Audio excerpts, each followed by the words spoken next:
How's it going, y'all?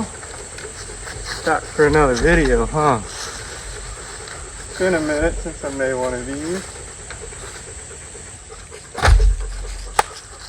We went to Whistler, huh?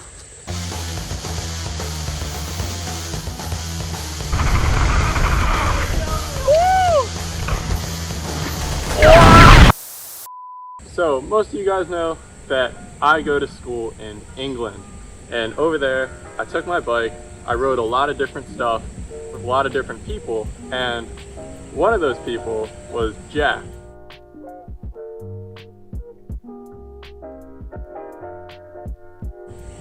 Now, Jack and I started riding a lot, and on a whim we made the decision for him to come over to my hometown and shred all over the East Coast and cap it all off with a week in Whistler. But before we get into this, we got to talk about how we got there. So this is part 1 of 4 of the Road to Whistler series. Roll the intro. When the moon is round and cool, gotta bust that box, gotta cut that fence lane, keep the jet in a stolen car. But I never really got too far. For the desperation takes and bloodlust takes and brave blood slugs change. My body's straight, God I like it. My heart's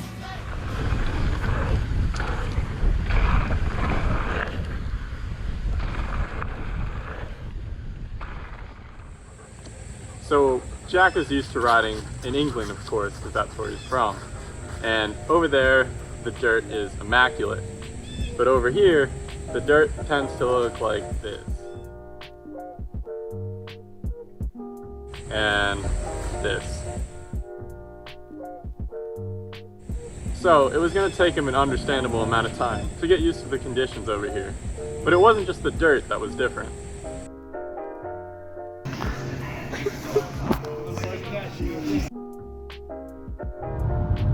How is it driving in the US? Pretty fucking lit, bro. Yeah? Yeah. I've only had like 4 head-on collisions from driving my ass on the road so far. So I thought a sick first place to go would be Horns Hill. Horns Hill is full of dirt jumps, super cool, definitely something that would be great for getting us ready for Whistler. But Jack doesn't really ride that kind of stuff very often. And don't get me wrong, he can ride tech really, really well. He'll just do steep stuff, rocky stuff, rooty stuff, no problem.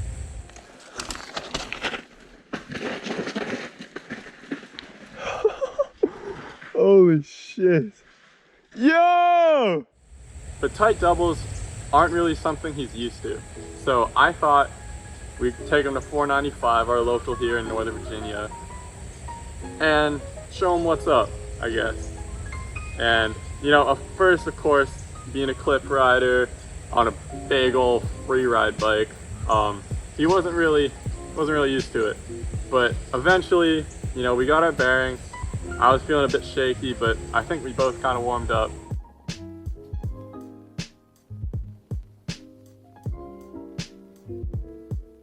And we thought we were ready to set off to Horns Hill.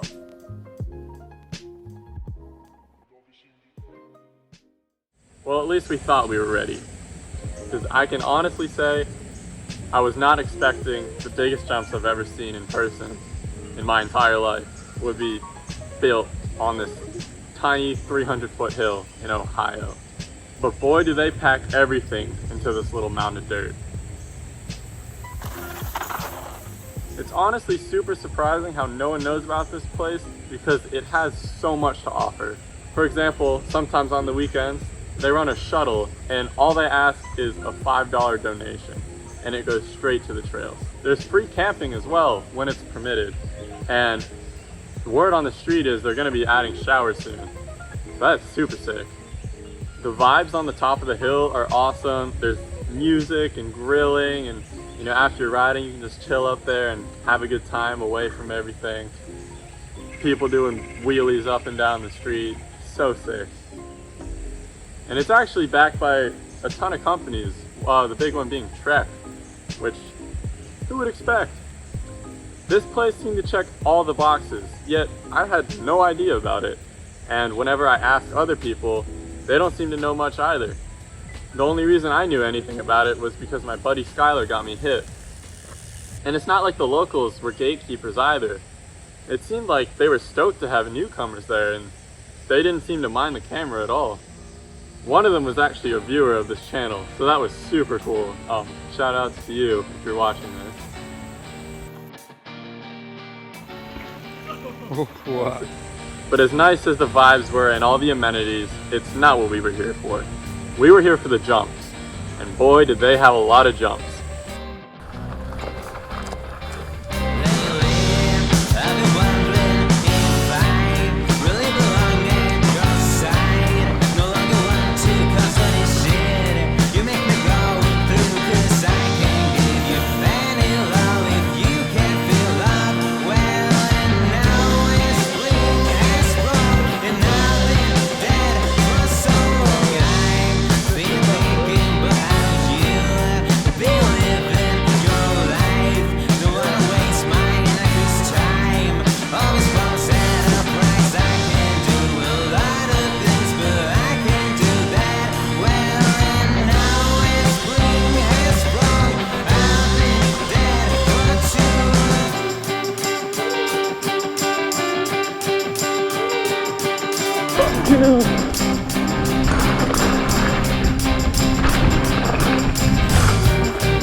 Yo, Josh, how's the riding?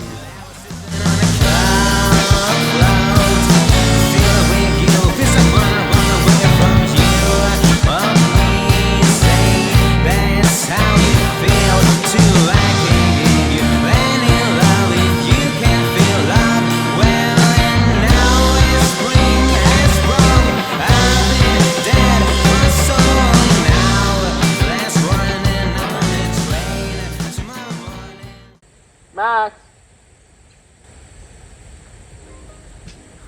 So we linked up with a local named Kyler, and he was a ripper for sure, and he definitely had a lot of energy. But he was telling us about how a lot of the things here were self-maintained, and even some things were self-fabricated.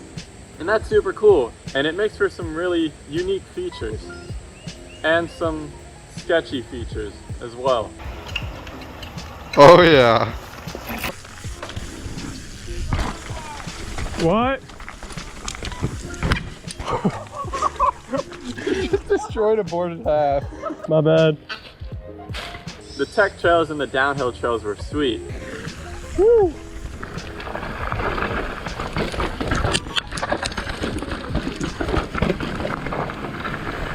No, that was pretty bad.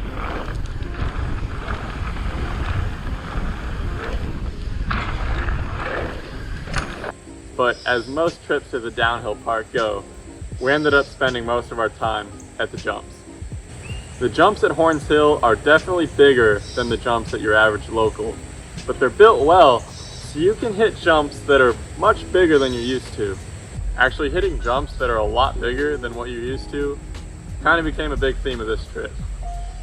This little line here is called Dirty 30, and when I say little, I'm talking about the duration, not the length. It's called Dirty 30 for a reason. That's because this table was 30 foot. Oh yeah. And before this trip, I can confidently say I had never hit a 30-foot table before. But after just a few climbs,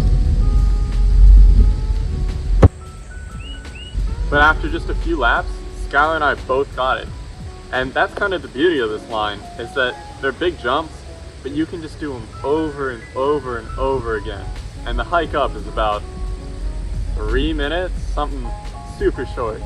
So cool. And that made this kind of the perfect training ground for some of the bigger stuff like the Pro line or Slim Shady. Now the Pro line was a bit sketchy, to say the least.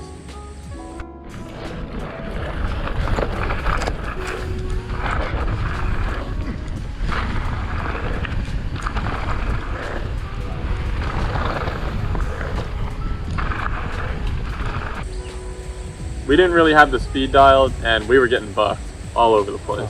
It's just way buckier than I thought. A little pro tip here, send the party lap after you've dialed the trail, not before.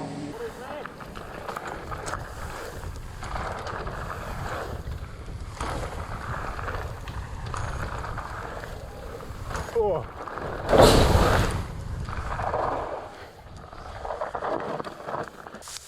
Oh my God, bro. Oh, hell no, man.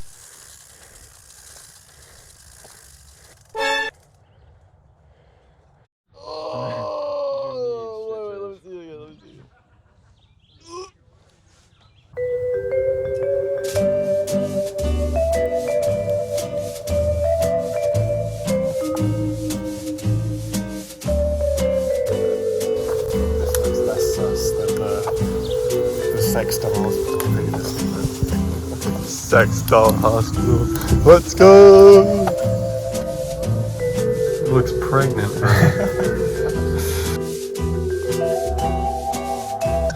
Alright, Mr. Britt, Hello. how was your US health experience? Pretty fast, not gonna lie. UK, I would still be waiting in there to see even the receptionist, like 12 hours minimum. I was in and out there probably in about an hour with x-rays. They give me a bunch of loot. Look at all this, mate. Bloody free. Goodie bag! Yes. Happy meal. Fucking lit, bro. Big epic. We're just about to find out the price, so we'll keep you updated. Might not be eating for the next 5 months, bro.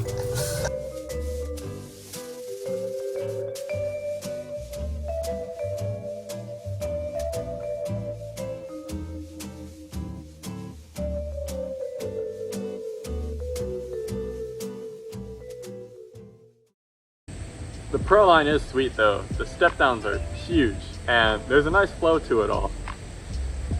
Slim Shady is Horns Hill's most popular free ride trail. It's sick, it flows well, it's got unique features, and it's definitely a lot bigger than anything I've seen in person before. That being said, you can still work your way through it from the top.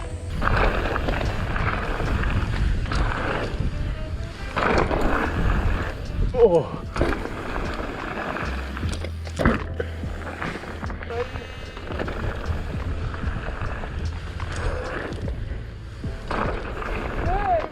Woo. Oh.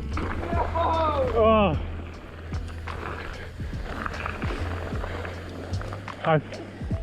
Yo! Oh my God. On Slim Shady, the speed of the trail is dialed, and I cannot stress this enough. Before Slim Shady and before Horns Hill, I was so used to, talking the beta on the jump lines, like tap your brake, or 2 pedal strokes into this jump, then tap your brake, and then this one's bucky, and then tap your brake again. But on Slim Shady, man, it's just drop in and don't touch anything. It's the greatest trail. Oh my God, it's so good. Definitely my favorite jump trail on the East Coast. The first jump on Slim Shady is immaculate. Oh, it's so good. There's a little roller to a dip, and then the dip continues to a lip.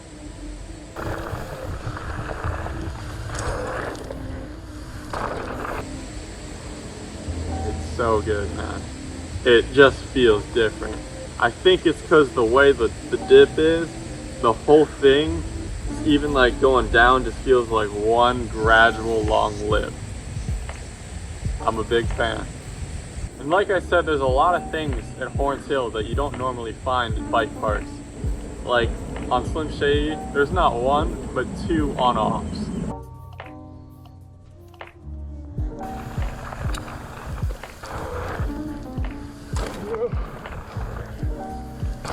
Case and everything.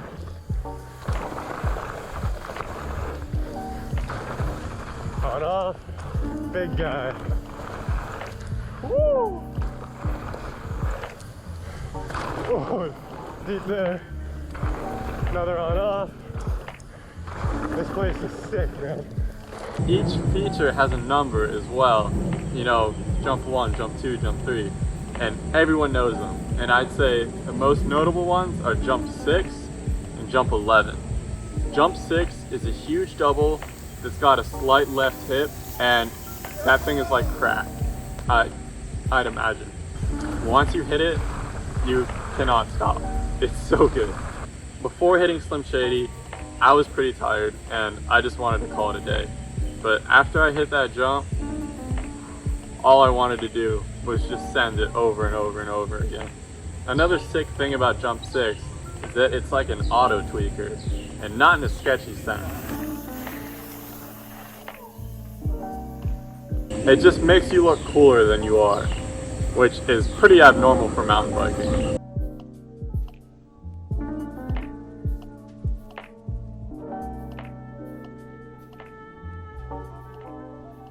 Jump 11 is fucking huge. I was not going anywhere near that thing.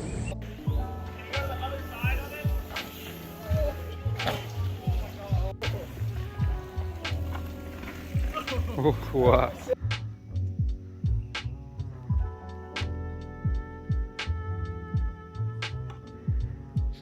And the run up is kind of sketchy too.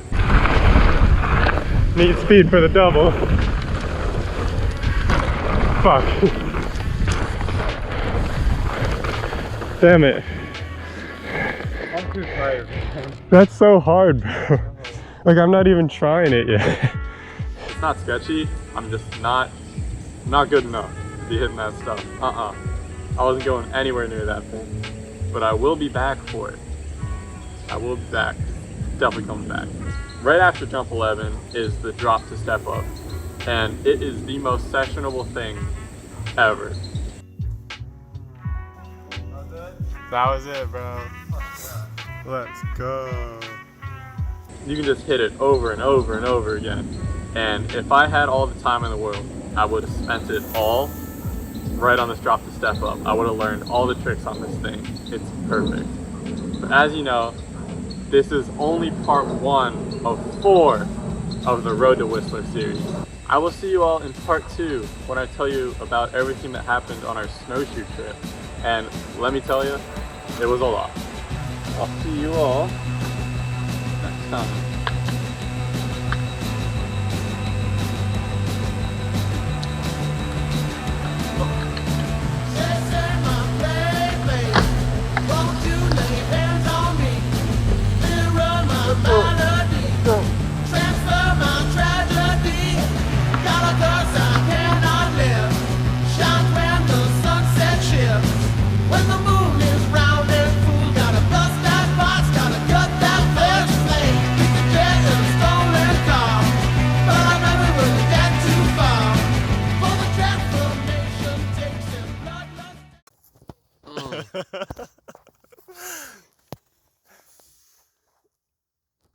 Beautiful.